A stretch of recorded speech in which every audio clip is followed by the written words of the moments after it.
নমস্কাৰ সকলোকে স্বাগত জনাইছোঁ। শেহতীয়া চৰকাৰৰ যি তৎপৰতা, যি ধৰণে প্ৰতিজন মানুহে এই ইস্যুটোক লৈ ব্যস্ত হৈ পৰিছে, তাৰ পৰা এটা কথা প্ৰমাণিত হৈছে যে ৰাভা মানুহখিনিৰ যি প্ৰতিবাদ, যি সংগ্ৰাম, সেয়া বহুদূৰ সফল হৈছে। যে বৰদুৱাৰ অঞ্চলৰ যিখিনি জনজাতীয় ৰাভা মানুহ আছে, সেইখিনিয়ে ভূমিপট্টাৰ দাবী তথা যি টাউনশ্বিপ প্ৰকল্প নিৰ্মাণ হ'ব, তাৰ বিৰুদ্ধে অহৰহ প্ৰতিবাদ কৰি আছে। বতাহ বৰষুণ নেওচি তেওঁলোকে প্ৰতিবাদ কৰি আছে।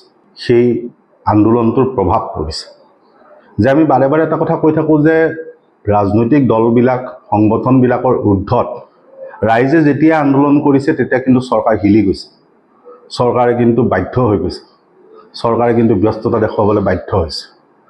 যে প্ৰথমতে জয়ন্ত মল্ল বৰুৱা, তেওঁ তাৰ স্থানীয় নেতৃত্বক মাতি আনি বৰদুৱাৰ বাগানৰ ভূমিপট্টা সমস্যাটো তথা ছেটেলাইট টাউনশ্বিপৰ বিৰুদ্ধে প্ৰতিবাদটোৰ সন্দৰ্ভত তেওঁ কথা পাতিছে। টংকেশ্বৰ ৰাভা আজি বহুদিনৰ মূৰত ধূমকেতুৰ দৰে গৈ বৰদুৱাৰত উপস্থিত হৈছে আৰু ৰাইজক আশ্বস্ত কৰিবলৈ চেষ্টা কৰিছে।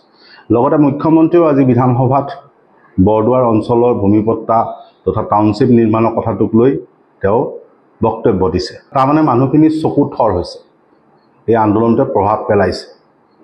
কিন্তু কথা হ'ল, তাত এটা সমস্যা আছে যে AC ৰুমত বহি যিখিনি মানুহে এই সাধাৰণ খাটি খোৱা জনজাতীয় থলুৱা মানুহখিনিৰ দুখ আৰু ভোকৰ সংজ্ঞা নিৰ্ধাৰণ কৰিছে, সেইখিনিয়ে বাস্তৱটো বুজি নাপায়। যে সেই অঞ্চলবিলাকৰ থলুৱা জনজাতীয় মানুহখিনিৰ যি দুখ ভোক, তাক AC ৰুমত বহি ভাবি থাকিলে তাৰ সংজ্ঞাটো নোলায়। তেওঁলোকে যিটো সংজ্ঞা দিছে সেইটো ভুল।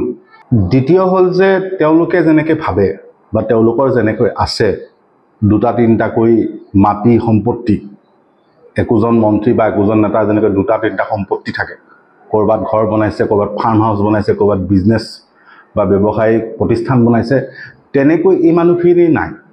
এই মানুহখিনি সেইখিনি মাটিয়ে একমাত্ৰ সম্পদ বা সম্বল, তাতকৈ বেলেগ তেওঁলোকৰ নাই। তেওঁলোকৰ বৰদুৱাৰ বাগানৰ বাহিৰে বাকী অসমৰ ক'তো তেওঁলোকৰ মাটি নাই। সেই সম্বলটো যদি কাঢ়ি লোৱা কথাটো আহে, তেতিয়া মানুহখিনি প্ৰতিবাদ কৰিবলৈ বাধ্য যে তেওঁলোকৰ বাকীখিনিৰ দৰে সম্পদ দুটা তিনিটাটো নাই। গতিকে সেই বাস্তৱ সত্যটো বুজি পাওঁ। আৰু তাত কথাটো খুব জটিলভাৱে মুখ্যমন্ত্ৰীয়ে উপস্থাপন কৰিছে যে সেই বৰদুৱাৰ অঞ্চল হওক বা সেই বৃহত্তৰ লোহাৰঘাট অঞ্চলটোৰ যিখিনি মানুহ আছে, সেইখিনিয়ে তাত এটা ঘৰ বনাই কেৱল থকা নাই।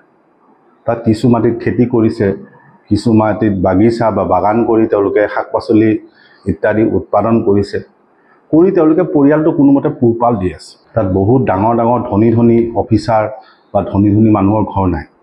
সেইকাৰণে অঞ্চলটোলৈ সোমাই গ'লে তাত আপুনি তাৰ অৱস্থাটো বুজিব যে তাত ডাঙৰ ডাঙৰ RCC বিল্ডিং নাই। তেওঁলোকে সেই অঞ্চলটোৰ ওপৰত নিৰ্ভৰ কৰি চলি আছে অধিকাংশ মানুহে, যে মাটি টুকুৰা কেৱল ঘৰ বনাব দিলেই নহ'ব, তেওঁলোকক খেতি কৰিবলৈ এটুকুৰা ঠাই লাগিব, তেওঁলোকক শাক পাচলি উৎপাদন কৰিবলৈও ঠাই এটুকুৰা লাগিব।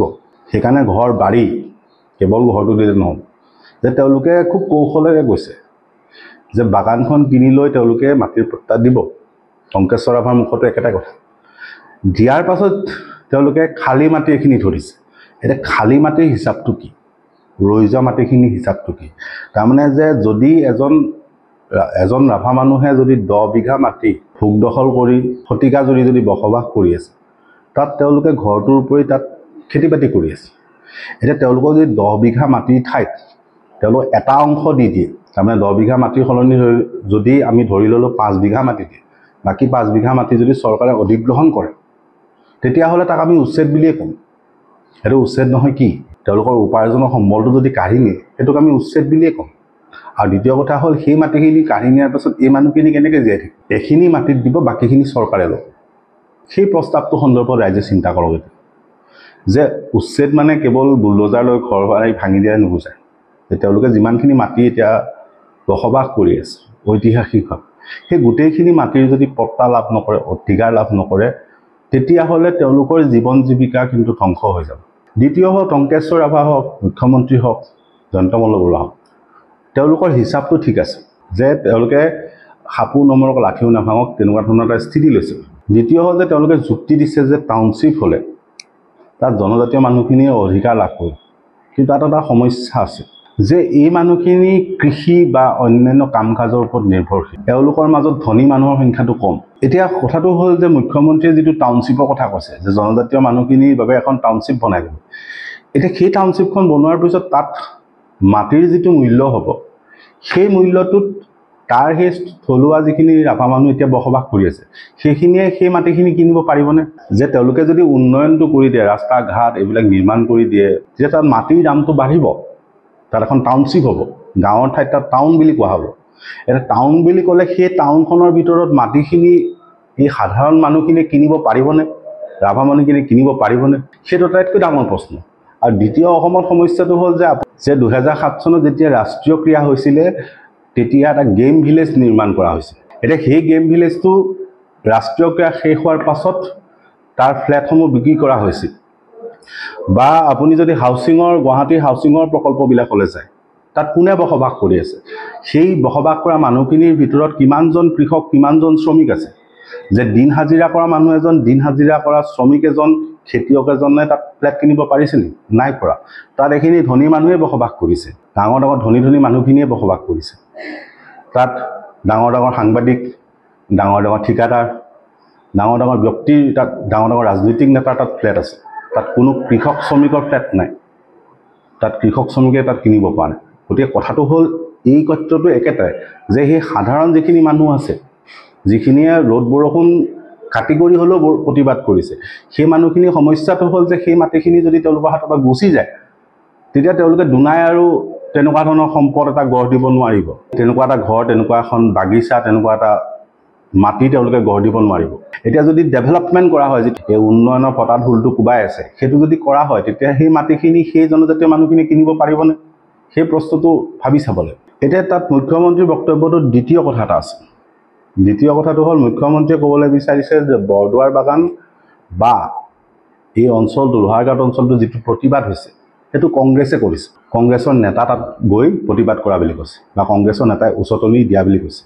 এতিয়া আমি সেই ক্ষেত্ৰত প্ৰত্যাহ্বান এইখিনিত জনাইছোঁ যে তেওঁ এইটো তথ্য প্ৰমাণ সহকাৰে দেখুৱাই দিয়ক যে প্ৰদেশ কংগ্ৰেছৰ কোনজন নেতা বা জিলা কংগ্ৰেছৰ কোনজন নেতা সেই আন্দোলনটোৰ লগত জড়িত। আমি ভিজুৱেলসমূহ বাৰে বাৰে দেখুৱাইছোঁ, প্ৰতিটো আন্দোলনৰ ভিজুৱেল আপোনালোকক দেখুৱাইছোঁ। তাত আপোনালোকে এই প্ৰদেশ কংগ্ৰেছৰ দেখি থকা নেতৃত্ব, ভূপেন বৰা, ৰকিবুল হুছেইন, প্ৰদ্যুৎ বৰদলৈ বা যিমান আছে, কাৰোবাক তাত দেখিছে নেকি? নাই দেখা। সেইখিনি সাধাৰণ মানুহ, তাৰ যিখিনি জনজাতীয় মানুহ, সেইখিনিয়ে স্বতঃস্ফূৰ্ত প্ৰতিবাদ কৰিছে। তাত কংগ্ৰেছে গৈ ইন্ধন যোগাব লগা হোৱা নাই, তেওঁলোকে ভৰি তলৰ মাটিখিনি নাথাকিব বুলি প্ৰতিবাদ কৰিছে। গতিকে সেই মানুহখিনি, সেই ৰাভা মানুহৰ আত্মপৰিচয়, মাটিৰ অধিকাৰ লাভৰ যিখন সংগ্ৰাম, সেই সংগ্ৰামখনক কংগ্ৰেছৰ সংগ্ৰাম বুলি কৈ বদনাম নকৰিব। যে ৰাভা মানুহখিনিয়ে স্পষ্টভাৱে প্ৰতিবাদ কৰিছে, তাত কোনো ৰাজনৈতিক দলৰ পতাকা নাই, তেওঁলোকে স্বাভাৱিকভাৱে ওলাই আহিছে, ৰ'দ বৰষুণ কাটি কৰি ওলাই আহিছে যে আমি তাত উপস্থিত আছোঁ, আমি কেমেৰা আমি কৰিছোঁ, গতিকে আমি তাত কোনো কংগ্ৰেছৰ নেতৃত্ব দেখা নাই। এতিয়া মুখ্যমন্ত্ৰীয়ে যদি ক'ৰবাত দেখিছে কংগ্ৰেছৰ নেতৃত্বক, আমাক দেখুৱাই দিয়ক। এতিয়া গোটেই কথাখিনি সামৰণি মাৰোঁ। কথাটো এনেকুৱা ধৰণৰ যে বৰদোৱাৰ বাগানক লৈ এতিয়া প্ৰতিজন মানুহৰ স্থিতিটো বেলেগ বেলেগ। এতিয়া চৰকাৰে নিজেই নিজৰ CMO পেজ, অৰ্থাৎ মুখ্যমন্ত্ৰীৰ নিজৰ পেজখনত ঘোষণা কৰিছিলে যে মুখ্যমন্ত্ৰীৰ ফালৰ পৰা এইটো জনাইছিল যে বৰদোৱাৰ ছেটেলাইট প্ৰজেক্ট এট পলাশবাৰী। সেইটো আমি দেখুৱাইছোঁ, চাওক। তেওঁলোকে বৰদোৱাৰ শব্দটো তাত ব্যৱহাৰ কৰিছে, পলাশবাৰী ব্যৱহাৰ কৰা নাই, বৰদোৱাৰ ছেটেলাইট টাউন এট পলাশবাৰী। এতিয়া তাৰপিছত তেওঁ কৈছে যে নহয়, বৰদোৱাৰত নহয়, পলাশবাৰীত হ'ব। এতিয়া তেওঁ এইটোও কৈছে যে পলাশবাৰীত উন্নয়ন কৰিছে। এতিয়া পলাশবাৰীৰ উন্নয়নটো কেনেকৈ হৈছে আমি দেখা নাই বাৰু। পলাশবাৰীত এইটোহে দেখিছোঁ যে ইফালৰ পৰা ইটো মাটি সিটো মাটিত ডাঙৰ ডাঙৰ উদ্যোগ স্থাপন হৈছে, ডাঙৰ ডাঙৰ কোম্পানী বহিছে। তাৰ বাহিৰে সাধাৰণ মানুহৰ ক'ত উন্নয়ন হৈছে আমি নাজানো বাৰু, সেইটো মুখ্যমন্ত্ৰীয়ে জানিব। কিন্তু কথাটো হ'ল তেওঁ নিজে কোৱা কথা এইটো। তাৰপিছত আজি মুখ্যমন্ত্ৰীৰ স্থিতিটো সলনি হৈ থাকে। জয়ন্ত মল্লবৰুৱাই নিজেই ক'লে যে তাত টাউনশ্বিপ প্ৰকল্প বনাব, এতিয়া মুখ্যমন্ত্ৰীয়ে ক'লে নবনায়।